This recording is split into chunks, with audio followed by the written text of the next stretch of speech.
Times already, but tomorrow marks 100 days since President Trump took the oath of office. It's traditionally been a benchmark to assess our leaders, but one has to wonder, we know it's a tradition, right? But where does that tradition actually come from? Doug Wead is a presidential historian. He joins us now for more on that. I was reading into this, Doug, and I said, we have to talk to Doug Wead because I see that this tradition could go back even to Napoleon, but I'd like you to bring us just to the U.S. Where did the first 100 days reference emerge? You know, it happened in the White House when FDR was giving a speech to the nation, a fireside chat. His mother, Sarah Delano, was sitting there with him. It's what today is a diplomatic reception room, and that was used as the radio studio.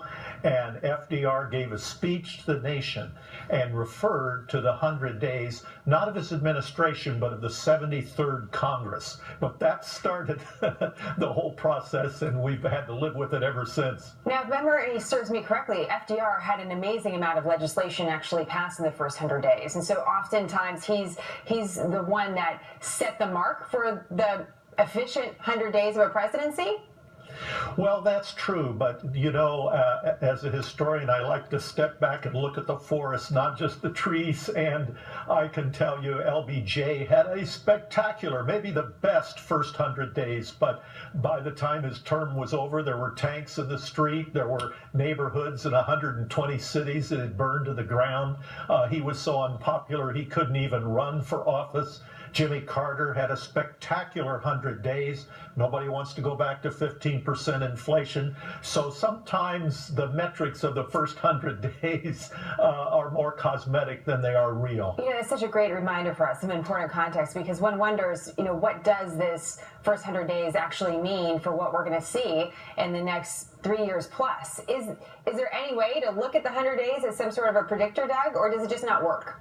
Well, you know, using what I learned in my book, Game of Thorns, and the ideas that Trump had, he's hitting home runs. He's turned around the economy, he's turned around illegal immigration, and he's turned around the Supreme Court. And those were the three things that the people who voted for him wanted. And it's why there's 94 to 96% of them still support him and approve of what he's doing, because he's turned those things around.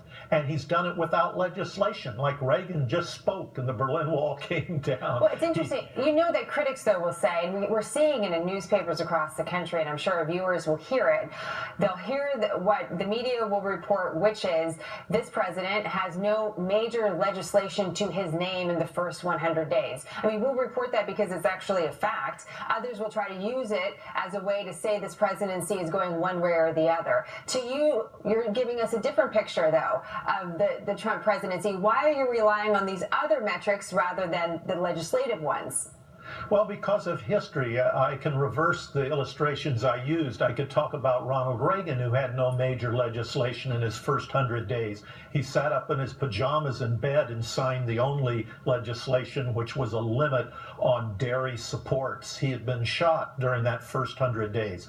I could use as an example John F. Kennedy, whose first 100 days were a disaster. There was the Bay of Pigs. There was the summit in Vienna with Nikita Khrushchev that led almost to a nuclear war. He really stumbled out of the gate. And yet both presidencies, Reagan and Kennedy, are admired presidents, and their presidencies were popular. So that's where That's interesting. That's so interesting. I mean, I thought our conversation would go in a lot of directions. I didn't think it would go to Reagan's pajamas. But that's really interesting to think both the Republican and the Democrat had an interesting experience within their first 100 days, and yet they're remembered by the American public and others as some of our great presidents. I just want to point out something, Doug, that speaks to what a president learns sometimes during their presidency. I remember when President Trump first boarded Air Force One, and during one of his first trips, he didn't turn around and wave. And that's part of a tradition of itself, that you're supposed to stand up there, you wave, and then you go into the plane. And he did it now. And